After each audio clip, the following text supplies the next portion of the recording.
Aidy Bryant's new series, Shrill, centers on a young woman who is going through a journey of self-discovery and self-love. I'm Zach Laws of Gold Derby, and with me now is Aidy Bryant. She's one of the creators and stars of this show. And Aidy, just start off and tell us why it was important for you to tell this story. Sure, yeah.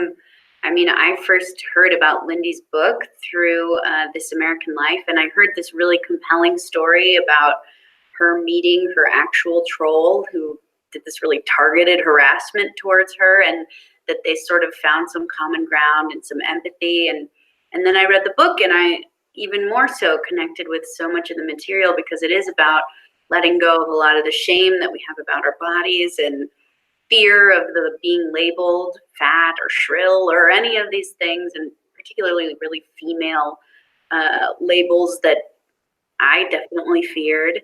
And so we wanted to have this sort of a fat woman at the center of the story who's the hero and has a complicated life and a full life that isn't just sex as a punchline or her body as a punchline, but really get into it more deeply. Yeah, I mean, so often characters like this are sort of on the sideline. It's like the funny best friend, or Sure. as opposed to being like the lead and the romantic lead or anything like that. So, I mean, can you talk about shifting that dynamic a little bit? Yeah, I think in a lot of ways our show is really traditional. It's the same template as Mary Tyler Moore in a lot of ways. It's, she works, she has her friends, she has her family. But we've put someone who typically would never be the center of that kind of story at the center of the show. And so, getting to see a more nuanced take on her experiences. And you don't shy away from the issues that she has with herself. Right from the very first episode, you see her dieting, and you see her dealing with people who are commenting on her weight. You see her dealings with men who she's dating who are embarrassed by her. Can you talk a bit about portraying some of that in the show? Yeah. I think one of the things we really discovered quickly in our writer's room was that a lot of women of all different sizes have had these experiences. And so, we really tried to just kind of find the universal and go for the specific, and I think because of that, a lot of ladies could identify with this kind of stuff. And yeah, it's certainly tonally different than what people maybe have seen me do before on SNL, but this is kind of a different vibe. Going off of that, what's also interesting is that the people, it's not always mean-spirited.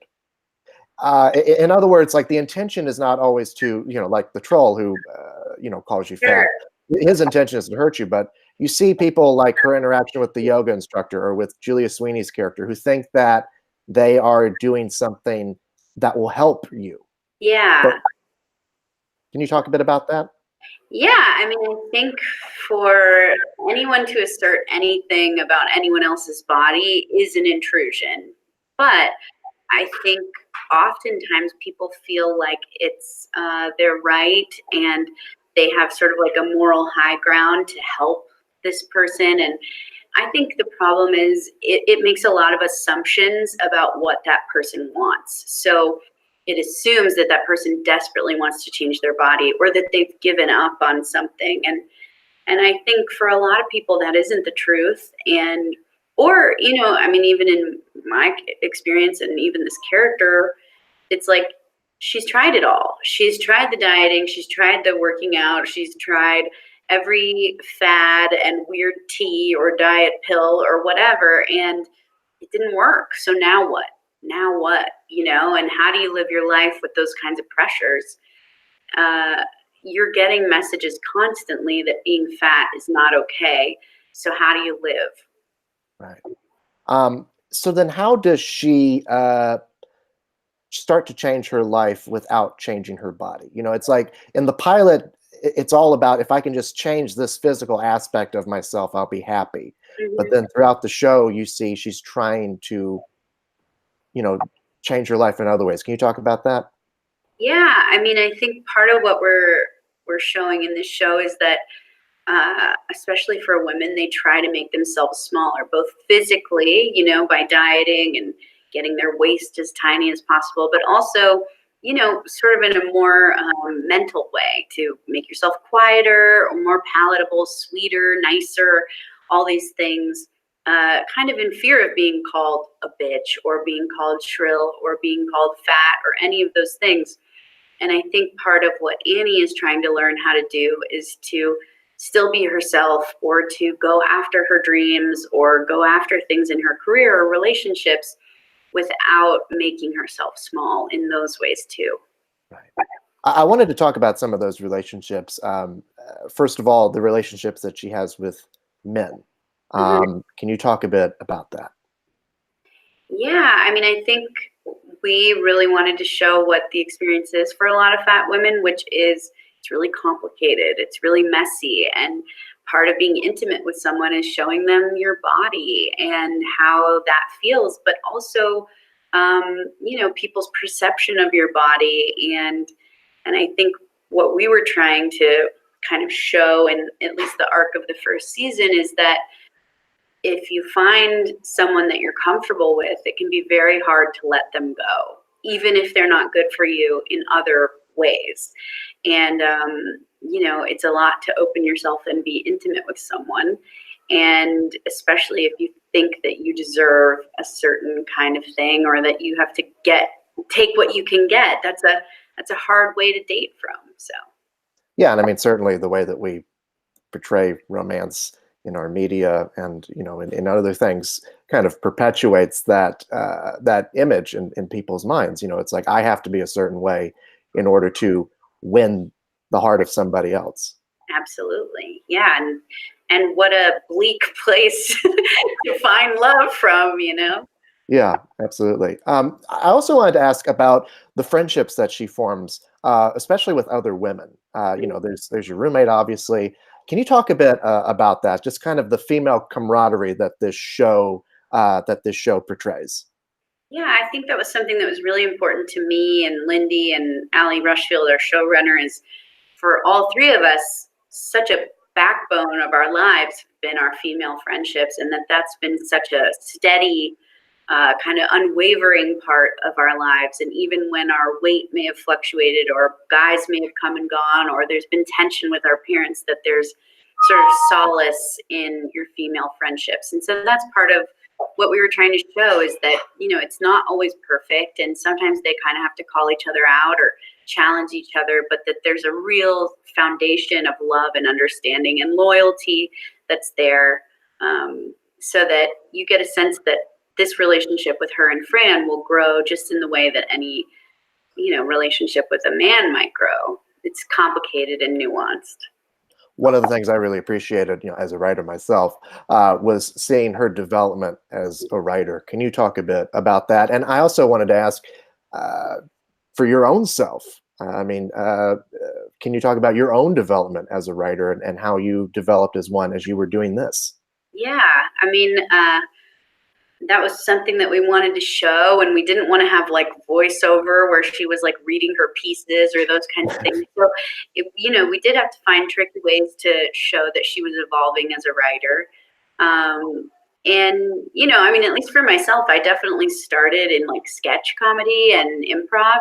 But I think the thing that I've really learned is a lot of improvising is writing, but it's doing it on the spot. And so a lot of times when I'm writing scenes for this show, I sort of think of myself like I'm just improvising a scene, but it's alone and at a computer, and I try to think about like how a person would naturally respond and those kinds of things. And then, I mean, we worked really carefully on the tone of this show because we wanted to keep it grounded, but we also wanted to have it be funny and emotional and complicated. And so, a lot of it is just taking scenes that might feel wacky or melodramatic and just kind of putting it through like a naturalizer, and trying to make it a little more human and normal and grounded. You've got the second season that's just been announced.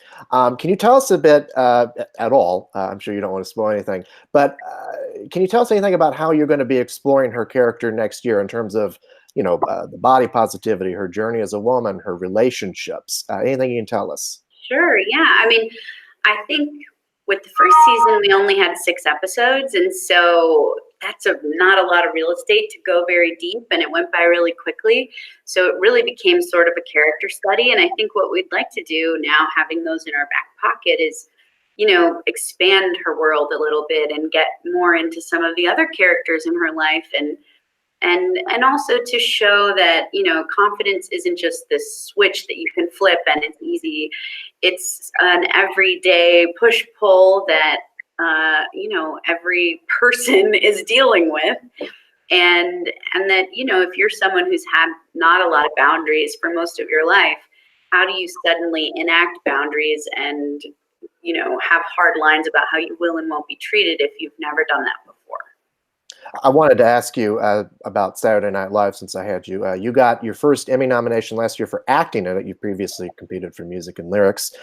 First of all, I mean, what did you think when you saw that you've been nominated for performing for the first time in your life? Truly shocked. Yeah, I didn't even know that Emmys were being announced as nominations, and so I sort of woke up and was like, "Whoa, my phone's going crazy." But yeah, it was a total surprise and a total honor, and it was such a fun night. And that night, the show SNL won an Emmy, which was really special, and yeah, it was incredibly cool and really, really fun. What have been some highlights for you from this year in terms of characters you've played? I mean, we've seen you do Meghan McCain recently to great acclaim. I don't know if you're still doing Sarah Huckabee Sanders because she hasn't been doing press briefings lately. Yeah. But, so what have been some highlights for you? Gosh, tough to choose. I've done a lot of sketches with Kate this year that were really fun. We did a couple updates together and a couple other sketches. I mean, I can never choose. And also it's like such a blur. I can't even remember at this point, and I've lost it all. But I did like a Sarah Huckabee Hucka PM. It was like a commercial parody that was really fun where I got to do a lot of stunts. So that was a fave of mine. Yeah. Well, what have been, I guess maybe it might be easier to ask in terms of the guest hosts who have come on. Do those help jog some of your memories of like favorite sketches or favorite performances? Yeah, but I can't remember who.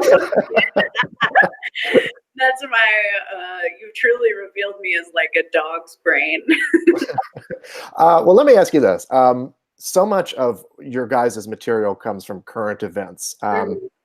Huckabee Sanders, for instance. Do you ever look at the week as it's unfolding and think, that's what I'm going to do? I know exactly what sketch I'm going to be doing this week. Or is it still kind of like a surprise for you? It depends, because still at SNL, so much of it like ends up happening on Friday, or the news story of the week happens later in the week. So I kind of usually just take it as it comes. SNL's made me really good at not planning. I can just like ride with it now. But definitely there are times where things come up where I'm like, oh, I think I could do this, lady. Yeah. How have your years on Saturday Night Live prepared you to do this show, Shrill? Yeah, I mean, tonally, there's not a lot that's similar, but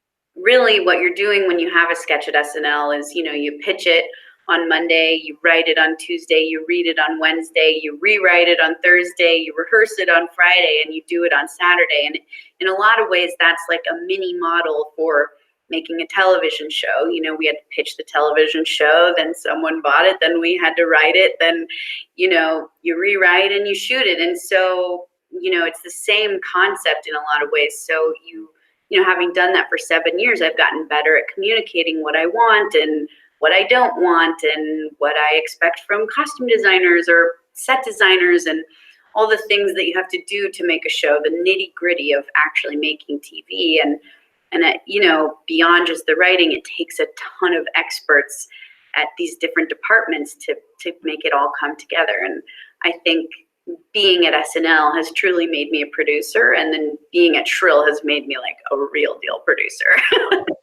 Let me wrap up with one more shrill question. I've heard from a lot of women who have seen this show and say that they feel as though their story is being told finally, and that they're being seen for the first time. What does it mean to you to hear something like that about this show? Oh my gosh, it's the most overwhelming, magical thing in the world, and it's honestly more than I could have ever hoped. And the messages I get about this show are so overwhelming and incredibly touching to me. And it really is like the fuel in my gas tank, as far as like moments where I felt scared to do a sex scene, or moments where I felt scared to say some of the things that we do on camera. It's like these ladies are really my guiding light in the darkness. So it means so much. Well, Aidy, it was such a pleasure talking with you. It's a wonderful show. I look forward to season 2. Thank you for your time. Thanks. Thank You're you. welcome. And thanks to all of you at home for watching. Make sure you hit the like and subscribe button below, and make sure you visit us on goldderby.com for all the latest Emmy news.